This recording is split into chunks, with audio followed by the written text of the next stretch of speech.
人人都讨厌偏见，但人人都怀揣偏见。因为人类的渺小，每个人眼中的世界都是冰山一角。再加上人类的自以为是，世界在人类偏见的镜子里发生扭曲、失真。生理学家安布罗斯·比尔斯说，偏见是一种没有明显依据、易变的概念。偏见受主观意识干扰，有的依托表象或虚假信息做判断，很难保证真实性。看到的不一定是真的，有的是不是你想象的那样，有些真相你根本没看到。偏见常常让人不自觉掉入谬误的陷阱。我们每个人都应自律警觉，管好自己的偏见。人人都有偏见，生活中偏见无处不在。某某总这么年轻成功，还不是拼爹？这句话折射出人们对努力奋斗的偏见，认为别人的成功都是靠关系，而忽视了人家的智慧和汗水。单位里小王做事这么横，肯定是关系户。这句话体现出对能力的偏见，总觉得别人的强势做事风格背后另有隐情。不结婚不生娃的人生是不完整的。这句话流露出对生活方式的偏见，用一个所谓的标准人生模板去评判他人。大龄剩女现象都是眼高手低太挑剔。这句话凸显出对女性婚姻自主权的偏见，将责任推给女性自身，而回避社会压力的客观存在。林语堂在《谈学者的尊严》一文中写道，世界上本没有公正这样东西，凡是诚意的思想，只要是自己的，都是偏论、偏见。这段话生动形象地道出了偏见无处不在的现实。还记得李子柒的名字和袁隆平一起出现在小学语文试卷上，被骂上热搜的事件吗？质疑方的理由是，李子柒作为网红，有何资格和袁隆平相提并论，还出现在了试卷上，会不会误导孩子的价值观？无独有偶，李子柒和袁隆平、冯巩、申春兰等人在担任中国农民丰收节推广大使时，也遭受了类似的非议。李子柒是网红，而其他都是在国家各个领域做出贡献的名人。某些人的不配思想是一种偏见。这些网络喷子平日里喊着人人平等的口号，却处处用名利捆绑别人。网红带偏孩子价值观这个观点本身也是偏见，以偏概全，武断地认定所有网红都是负面的。殊不知，网红群体中既有哗众取宠、浮夸之流，也不乏坚持梦想、传递正能量的有为青年。李子柒的励志人生就是最好的例证。他从小忍常人所不能忍，吃常人所不能吃的苦，一路奋斗，实现自己的梦想，用一双勤劳的双手铸造了人们心中的田园梦。李子柒赶上了信息时代的利好趋势，借助互联网传播中国美食文化、乡村文化、传统文化，带动了家乡的乡村振兴和就业增长。凭借高质量的短视频输出，在国外圈粉无数，向世界展示了中国的文化魅力和美好形象。他的所作所为对社会有贡献，他的拼搏精神激励着更多年轻人积极向上。网红能不能和科学家并列，不应唯头闲论英雄，而要看实际贡献。只要是传递正能量的，就值得被尊重。职业本没有高低贵贱之分，人人都有偏见，就连杨绛也不例外。他曾这样评价张爱玲：我不喜欢她，长得难看，还爱出风头，你们高看她了。每个人都坚定捍卫自己的价值观，在这个过程中，不可避免的会排斥与自己观念不合的人和事。如果偏见恶性循环，就会固化成见，强化对异己的负面评价，最终形成根深蒂固的刻板印象。二，偏见源于认知局限。有位哲人说过，人类一思考，上帝就发笑。这句话嘲讽了人类思维的局限性，突出了上帝全知全能的优越感。我们每个人对世界的认知，就像瞎子摸象，都是片面的、不完整的。正所谓井底之蛙，一叶障目，不见泰山。个人的阅历有限，视野未开，往往容易做出错误判断。听过一个关于红螃蟹的故事吗？弟弟和哥哥去海边玩耍，弟弟发现了一只通体鲜红的螃蟹，就兴冲冲地告诉了哥哥。哥哥却根本不信，还训斥弟弟撒谎，说道：笨蛋，螃蟹哪有红色的？只有煮熟了才会变红。弟弟以前撒过谎，所以哥哥对他的话将信将疑。多年后，哥哥去三亚旅行，在海边亲眼看到了一只红螃蟹，才恍然大悟。他对弟弟说：“原来当初你说的是真的呀，我错怪你了。”这个小插曲生动诠释了认知局限对人的影响。当看到的现象超出自己认知范围，人的第一反应往往是怀疑、否定。在我们进一步探索之前，别忘了关注才知道并点击小铃铛。我们将继续揭示更多关于金钱的真相，祝你迅速实现财务自由。美国记者李普曼曾经说过，多数情况下，我们不是先看到然后定义，而是先定义然后看到。人脑中原有的观念框架会主导我们的思维，使我们戴着有色眼镜看世界。同一件事，不同的人会得出不同的结论。偏见源于认知局限这个命题，在赚钱这个话题上就能得到很好的印证。以前大部分人对赚钱的认知比较单一，努力打工、升职加薪、开实体店铺。那时候，多数人还没有副业的概念，对于资本运作、项目投资等也知之甚少。后来，随着新生事物不断涌现，人们开始接触更多元的知识，对各行各业有了更多了解。有的人参加了商业培训课，学习了互联网创业、财务管理等方面的内容，视野变得开阔了，赚钱的思路也打开了。比如，有人想去考个职业资格证书，然后挂靠到企业，按月拿报酬；也有人愿意投资一些轻资产项目，因为风险小，回报高；还有人尝试做短视频、写公众号，利用流量变现。之所以会做出这些选择，都是因为认知突破了原有的局限，看到了更多可能性。人的眼界有多大，成长空间就有多大。有句话说得好，人永远赚不到认知以外的钱，认知有多少，财富就有多少。偏见的根源往往在于认知的局限和眼界的狭隘。美国作家马克·吐温说，旅行能让偏执破灭，让偏见消失。这启示我们要走出固有的生活圈子，多方涉猎，博览群书，用更广阔的视野审视世界。只有不断学习，突破认知的藩篱，我们才能摆脱偏见的束缚，拥抱更加丰富多元的人生。三，不改变自己，也不改变别人。生活中，我们常常会对他人的言行举止做出主观评判，甚至试图去改变对方。但事实上，每个人都是独特的个体，有自己的性格特点和处事方式。我们没有权利，也没有必要强求他人按照自己的意愿去改变。正如莫言所言，记住，永远不要试图去改变任何人，包括你的儿女、伴侣、兄弟姐妹、父母。歌手莫文蔚就曾遭遇过外界对他外表的偏见。一位记者在采访中直言不讳地说，你长得不是很漂亮。面对这样的评价，莫文蔚没有被他人的偏见所影响，而是自信地回应，对不起，我觉得我非常漂亮。他用实际行动证明了自己的独特魅力，以另类的风格和嗓音在歌坛赢得了一席之地。莫文蔚的经历启示我们，面对他人的偏见和批评时，最重要的是坚定自我，不要动摇对自己的认知和判断。与其试图改变别人对自己的看法，不如努力做好自己，用实力证明自己的价值。清朝商人胡雪岩也有类似的智慧。他的得力助手陈世龙曾是小混混，有许多恶习，不被世人看好。但胡雪岩却慧眼识珠，发现了陈世龙重情重义的优点，最终将其收为己用。胡雪岩没有因世俗的偏见而否定一个人，而是以包容的心态去接纳和利用人才，这正是他的高明之处。这个故事告诉我们，面对他人时，我们要学会尊重差异，包容多元，而不是站在道德制高点强求对方改变。每个人都有自己的长处和短处，关键是要学会发掘和欣赏。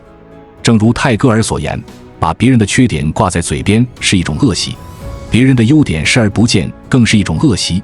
与其执着于改变别人，不如多关注自己，提升自我修养。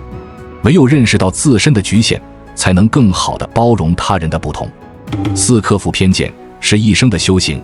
时尚设计师高田贤三毕生致力于打破时尚界的种种偏见。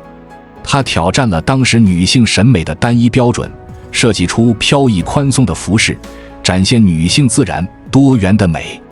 他还打破了亚洲设计师在欧洲时尚圈难以立足的偏见，凭借才华创立了 Kenzo 品牌，成为备受赞誉的设计大师。高田贤三以开放包容的心态拥抱多元，启发了无数后辈。高田贤三的故事启示我们，克服偏见需要勇气和智慧。它意味着挑战主流，突破既有框架，以开放的心态接纳多元的可能性。这是一个不断自我革新、自我超越的过程，需要我们一生为之努力。现实生活中，我们常常会对他人的生活方式和职业选择有所偏见。看到街边摆摊的小贩，有人会认为他们不思进取。歌手和演员在成名之前也曾遭受过质疑和嘲笑，但事实证明，成功从来没有标准模板。吕志和白手起家，靠摆地摊起步，最终成为亿万富豪。猫王和玛丽莲·梦露虽然一度被看衰，但凭借不懈努力，最终成就了传奇人生。这些例子告诉我们，不要轻易对他人贴标签，更不要因为表象就否定一个人的未来。每个人都有无限的可能性，关键看你是否愿意去发掘和培育。放下成见，以平等、欣赏的眼光看待每一个生命，我们才能收获更多美好和惊喜。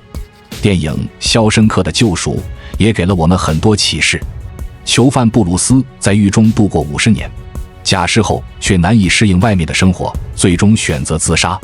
而另一个囚犯安迪虽身陷囹圄，但从未放弃希望，最终成功越狱，重获自由。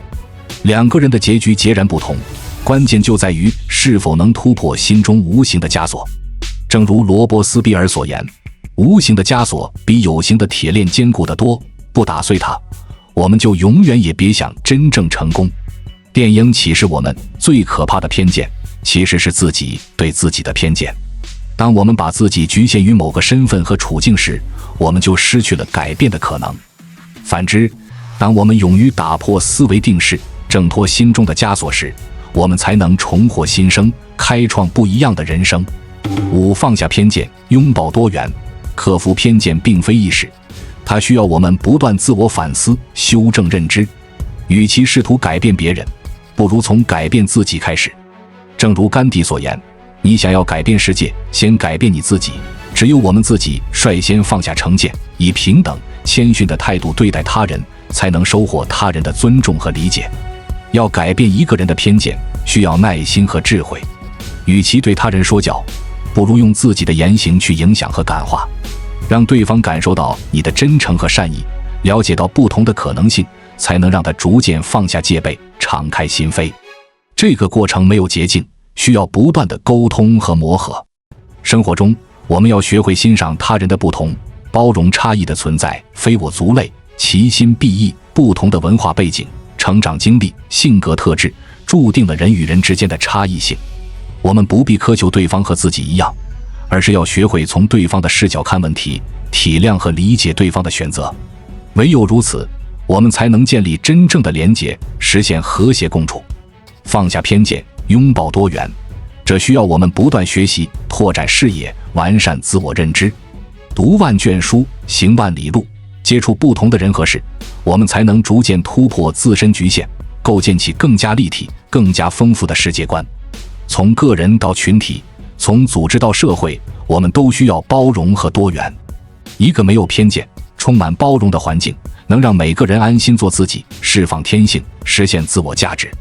反之，一个充斥偏见和歧视的环境，只会压抑个性，扼杀创造力，让人与人之间矛盾重重。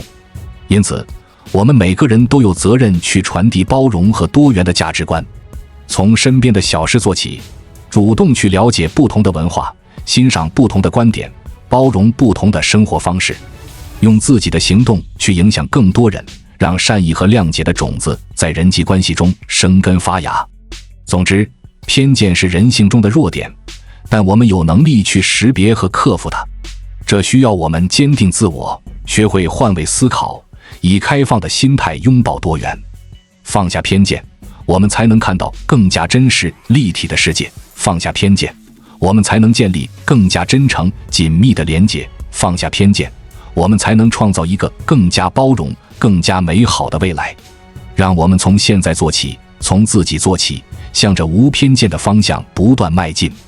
以善意理解他人，用行动传递温暖，我们终将收获一个更加友善、更加多彩的世界。斩断认知的枷锁，斩断圈子的枷锁，斩断心灵的枷锁，方能突破偏见的禁锢，拥抱更加广阔的世界。斩断圈子的枷锁，老人常说，想毁掉一个人特别简单，只需把他带到一个劣质的圈层就可以了。我以前并不相信人会那么轻易的堕落，直到身边出现了一个真实的案例。上周的家庭聚会上，见到了许久没见的表哥。大学时彬彬有礼、成绩优异的他，如今竟变得野蛮无理、游手好闲。和姑妈聊天后，我才知道，大学毕业之后，表哥进了一家大型互联网公司，工作认真，头脑灵活，领导很看好他，未来前途无量。然而，自从表哥去参加了一次小学同学聚会，他的性格就发生了翻天覆地的变化。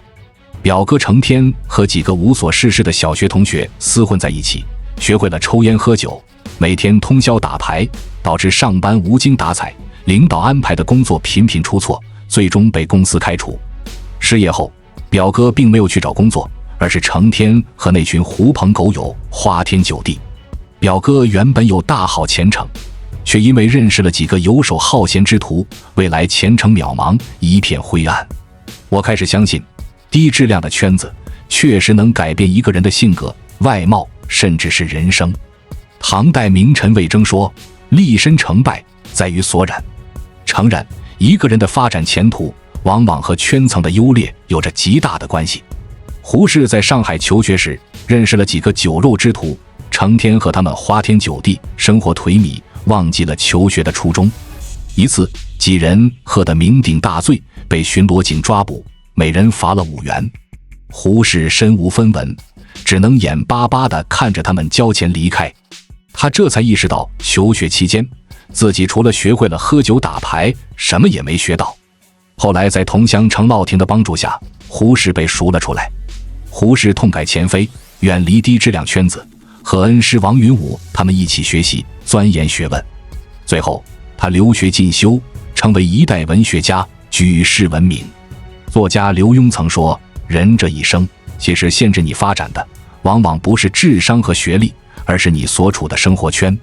与低层次的人并肩，只会黯淡无光，消耗你的能量，腐蚀你的认知，阻碍你的进步，最终拖垮你的人生。与高层次的人同行，就会春风化雨，带来强大的后驱力和影响力，带你走好人生的下半程，逆天改命。所以，改变命运最快的方式，莫过于斩断低层次的圈子，远离透支你能量的人，与优秀的人并肩同行。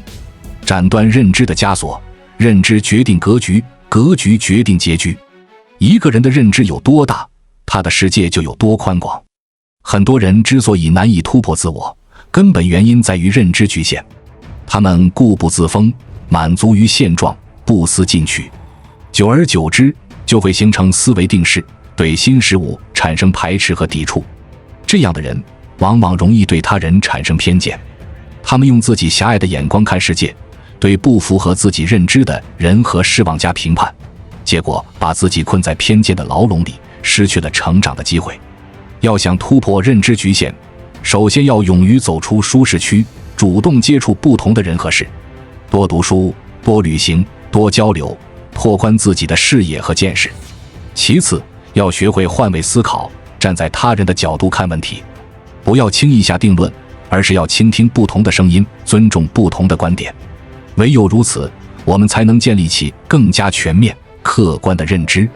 再者，要坚持终身学习，与时俱进。认知是一个不断更新迭代的过程，我们要主动学习新知识，掌握新技能，跟上时代的步伐。只有不断充实自己，我们的认知才能不断突破，不断升级。正如爱因斯坦所言，要么读书，要么旅行，身体和灵魂总要有一个在路上。让我们斩断认知的枷锁，以开放的心态拥抱未知，拥抱成长。斩断心灵的枷锁，在斩断圈子和认知枷锁的同时，我们更要斩断内心的枷锁。很多时候，真正阻碍我们前行的是内心的恐惧、懒惰和自卑。心理学家威廉·詹姆斯说过，人最大的敌人是自己，因为绝大多数人都是被自己打败的。当一个人缺乏自信，总是怀疑自己的能力时，他就会裹足不前，不敢尝试新事物，更不敢走出舒适区。久而久之，他就会对自己产生偏见，认为自己是个失败者，注定一事无成。这种内心的枷锁往往比外在的枷锁更加可怕，它会扼杀一个人的斗志和激情，让他丧失改变命运的勇气。要想斩断心灵的枷锁，首先要学会接纳真实的自己。每个人都有优点和缺点，都有成功和失败。我们要正视自己的不足，但更要看到自己的长处和潜力。只有接纳了真实的自己，我们才能建立起内心的平静和自信。其次，要勇于走出舒适区，挑战自我。不要害怕失败和挫折，因为那是成长的必经之路。相信只要坚持不懈，付出努力，我们就一定能超越自己，创造奇迹。再者，要培养积极乐观的心态。遇到困难和挫折时，不要轻言放弃，而是要相信柳暗花明又一村。保持希望，坚定信念，我们就能点燃内心的火焰，照亮前行的路。正如海明威所言，一个人可以被毁灭，但不能被打败。让我们斩断心灵的枷锁，以无畏的勇气面对人生，创造不平凡的未来。总之，偏见是人生路上的绊脚石，它会限制我们的视野，阻碍我们的成长。要想突破偏见的禁锢，我们必须从内而外彻底革新，斩断圈子的枷锁，选择与优秀的人为伍；斩断认知的枷锁，拥抱新知，广开世界；斩断心灵的枷锁，直面真我，超越自我。让我们从现在做起，从身边的小事做起，学会换位思考，学会包容差异，用理解和爱化解偏见，创造一个更加美好的世界。哪怕前路漫漫，哪怕挑战重重，只要我们坚定信念，携手同行，终会在斩断枷锁后，迎来崭新的黎明，开启崭新的人生。很认同一句话，挡在你面前的只有你自己。只有斩断圈子的枷锁，与优秀的人同行，人生就会一直走上坡路。斩断认知的枷锁，不被浮云遮望眼，方能看见更广阔的天地，行稳致远。斩断心灵的枷锁，吹散消极的阴霾，全心蜕变，才能走向明朗的未来。愿你能斩断内心的这3把枷锁，日日自新，开启新的人生。不要困在别人的偏见里，人生才有无限可能。既要克服别人对自己的偏见，不被其桎梏，也要管好自己的偏见，别轻易标签他人。克服偏见是每一个人一生的修行。关注我，我是才知道，带你解锁更多金钱的真相。